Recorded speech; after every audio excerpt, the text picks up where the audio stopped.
Hello and welcome back to another episode of the Single Malt Review. We've done Glendronachs before, but we've just realised we might have missed one, an important one. Yeah, we've covered a lot of the special, quirky, old, new, unusual Glendronachs, but now though, looking back at the core range, the good old 12-year-old. Yeah, sort of where Glendronach begins for the standard range, you have to say. And it doesn't really get much more classic than the Oloroso and Pedro Jimenez matured Glendronach 12-year-old. Bottled at a comfortable 43%. Yes. So, no colouring, no chill filtration, all good things to see, all fairly standard from the Glendronach Distilling Company, which we've got just a little bit of news. Maybe a little bit better news than the last time we had news about those, which was, of course, their acquisition by the increasingly diverse and enormous Brown-Forman Group, formerly of American bourbon manufacture. But no, the news out recently is that the company has acquired the Craigellachie distillery. No, wait, take that back. It's the Glenallachie distillery. I always get those mixed up. Now, I've never had a Glenallachie. So I'll have to kind of keep an eye out for it now. Though that said, I don't think I've ever really seen a Glenallachie either. Goodness, that's a hard one to even say. So yeah, I'll have to keep our eyes open for that one to see what's on the horizon. But presumably we'll all be seeing a great deal more of it very, very shortly if they've got that one. Does that now mean that, well, Glendronach's stablemates would be Benriach, Glenglassaugh, and now Glenallachie, yeah. Right, who are not Craigellachie. No, not Craigellachie. Right. They just sound a lot like it. And if you've got my brain, you will say it as some sort of whiskey spoonerism every time. But never mind. This is the Glendronach 12. Yes. And this is, as I mentioned, a fairly classic style of Glendronach. All Glendronach is fairly typical in terms of its style. I mean, Glendronach is a sherry maturing distillery. That's its whole thing. It's probably the most famously, the most archetypical sherry maturing distillery. Most people would agree, and that's really why it's popular. These days that's changed just a little bit with the Heelan and some of the peated releases, and though we thought those were actually pretty good, especially the Heelan, they're not typical Glendronach. This very much is. Yes. So we'll dig in and see what we find. We've got to admire the colour. It's very rich and dark. It certainly doesn't. Gives plenty away. Those PX casks, especially, they impart a very, very dark colour. If you've ever seen PX sherry, it's sort of like I don't really much like it. It's like drinking liquid raisins, but it's almost inky black sort of I'm quite partial to it. It's so rich and pungently sweet. In the strictest sense, it's not a fortified wine per se. As I understand, it's made from a blending of a type of grape juice with brandy. Usually a fortified wine, you have obviously a wine fortified with brandy. That cuts out the wine component. So you get a similar result, but for a slightly different process, and it's it's a thing unto itself. I'm quite partial. But as is for its effects on whiskey, that's fine by me. You can age as much PX whiskey as you like. And so they have with this one. So what have we got on the nose? It is really, really classically Glendronach. It is deep and sweet. Absolutely no prickle or spiky flavours there whatsoever. I always get a great sort of a nuttiness with my Glendronach. Makes me think of a warm whole grain bread, really seedy, almost nutty bread. Fruitcake is the thing that people always come back to, and I don't think that's particularly far off. Fruitcake is sort of the flavour that binds everything Glendronach, but for me as well as that, it's these sort of sweet honeyed nuts and stewed fruit. Good spread of marmalade. No small amount of raisins itself, probably directly are coming over from the wood there. Really, really, really generous. Really, really deep, fulsome, rounded, sweet nose. Generous is probably the best way of describing it. It's a nose with a lot more.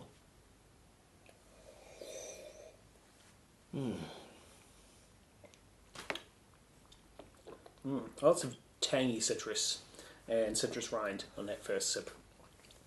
Finishes into a slightly prickly, slightly hot, almost very subtly effervescent finish.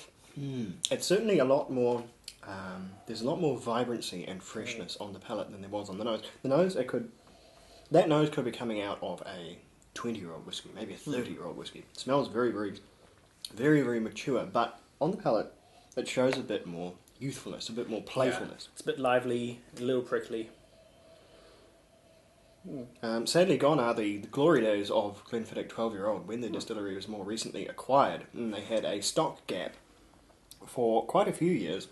They were selling Glendronach 12 years old, but if you looked at the production schedule, they couldn't possibly have any Glendronach 12-year-old. They would have had Glendronach, 10-year-old or whatever they were up to, and then they would have a whole lot more older whiskey. So what was in the 12 was older whiskey. It simply couldn't have been 12 years old. So it was a steal, probably 5 years ago now, before the production caught up. But you would buy a bottle of 12 and you were getting a mixture of sort of 15 to 18-year-old whiskey. So sadly that's gone. We're probably tasting truer 12-year-old, and I think it is a wee bit different. That sort of fresh vibrancy is not something you got in the old version, but it certainly doesn't do this one any harm. It's got quite a good oomph for just a 43%. You could have probably fooled me into thinking that was a 46. It's a very thick, oily body. Yeah, it can handle a bit of water, I'm very sure.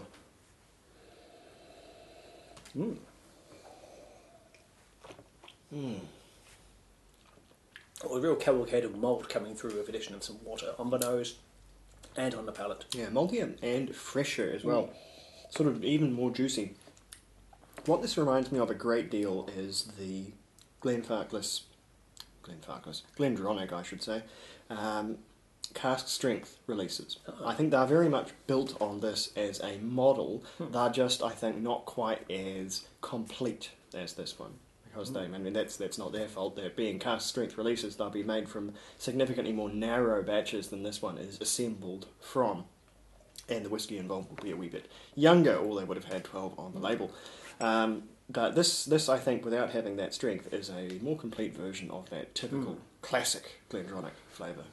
It's just a well-balanced whiskey too. It's very well-rounded. It's not too young for its own good or too old. It's not too overwhelmingly sweet. It sits nicely in the middle. Unless you're really into your peat, there is something in this for pretty much everyone to enjoy. It doesn't lean too heavily in one direction as opposed to another.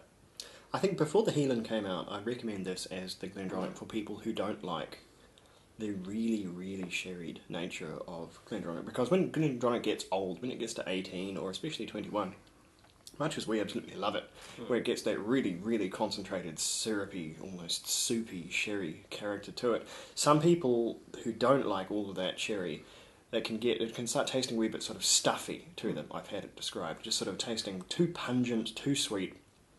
This one, I think, is very, very balanced. It has all of those sherry characters, but it has a distinct spiritus youthfulness still going on. Although, of course, for these days, there is a bourbon matured Glenfarclas for people that want that. They can just go and pick up a... Oh, yes. I'm going to do that at least 2 more times in this video, so I apologise. There's simply too many Glens. And that's what I'm sticking to. But... yeah, this is a excellent, affordable, middle-of-the-road Glendronach, which I think has all of the character of the old Glendro, but significantly not the price of some of the older ones, and not the. It has a lot of the sherry without having all of the sherry. It's not that huge sherry bomb that Glendronach. Yeah, I got that one.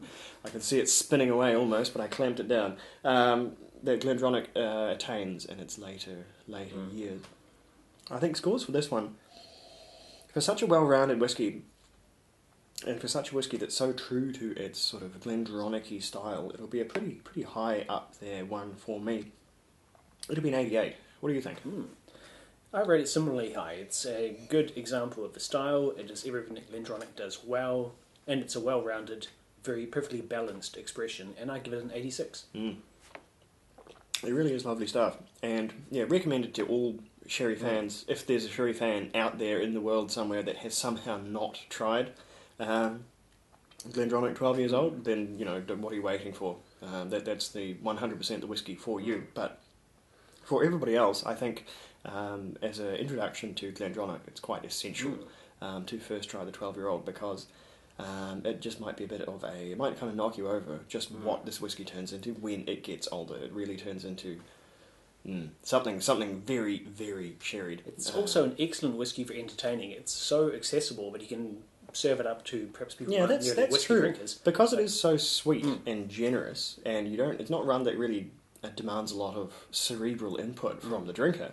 It's quite a good one for introducing someone to single malt whiskey. Yes. Especially someone with a sweet tooth that might think your more commonplace Glenfiddichs or Glenlivets, they might be just maybe a little austere or dry for them. You give this to someone and they'll be like, well, yum. Yeah. This is pudding in a glass. It might just turn them on. So there you go. This was one of 2 whiskies I had served up at my wedding. This one along with the Sauterne finished Isle of Arran. Yeah. And it was, went down a treat. Those were good stuff. So no, you can put it on the back of the label. Glendronach 12-year-old. Impossible to hate.